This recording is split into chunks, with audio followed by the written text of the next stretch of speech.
আজকের একটি ঘটনা আমার হৃদয়কে গভীরভাবে নাড়া দিয়ে কিং। আজ সিঙ্গাপুরের একটি এইচডিবি ব্লকের রেস্ট এরিয়ায় বসে খাবার খাচ্ছিলাম। হঠাৎ একটি ছোট্ট ছেলে আমার সামনে এসে খুব শান্ত গলায় বলল, আঙ্কেল, একটু খাবার দেবেন? আমি তাকে আমার খাবার থেকে দিলাম। সে যেভাবে খাবারটা খেতে শুরু করল, মনে হচ্ছিল অনেক দিন ধরে পেট ভরে কিছু খায়নি। প্রতিটি লোকমায় যেন তার ক্ষুধা আর অভাবের গল্প লুকিয়েছিল। খাওয়া শেষ হলে আমি তাকে জিজ্ঞেস করলাম, বাবা, তোমার বাবা মা কোথায়? সে মাথা নিচু করে বলল, আমার বাবা মার ডিভোর্স হয়ে গেছে। আমি এখন মায়ের সঙ্গে থাকি। মা অফিসে থাকে।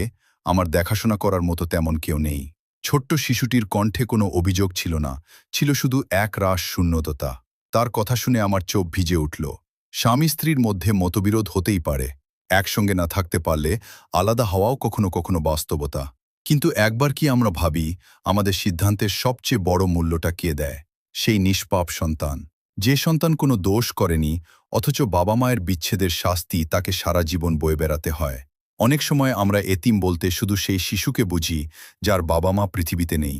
কিন্তু বিশ্বাস করুন, বাবা মা জীবিত থেকেও যে সন্তান ভালোবাসা, যত্ন আর নিরাপত্তা থেকে বঞ্চিত হয়, তার কষ্টও কোনো অংশে কম নয়।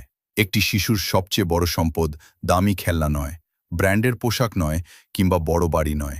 তার সবচেয়ে বড় সম্পদ হল বাবার স্নেহ, মায়ের মমতা আর একটি নিরাপদ পরিবার। যারা সংসারে আছেন, রাগ করুন, অভিমান করুন, কিন্তু যদি সন্তান থাকে, তাহলে তার ভবিষ্যতের কথাটা অন্তত একবার ভাবুন। আপনাদের সিদ্ধান্ত হয়তো আপনাদের জীবন বদলে দেবে, কিন্তু সেই সিদ্ধান্ত একটি নিষ্পাপ শিশুর শৈশব, হাসি আর ভবিষ্যৎও কেড়ে নিতে পারে।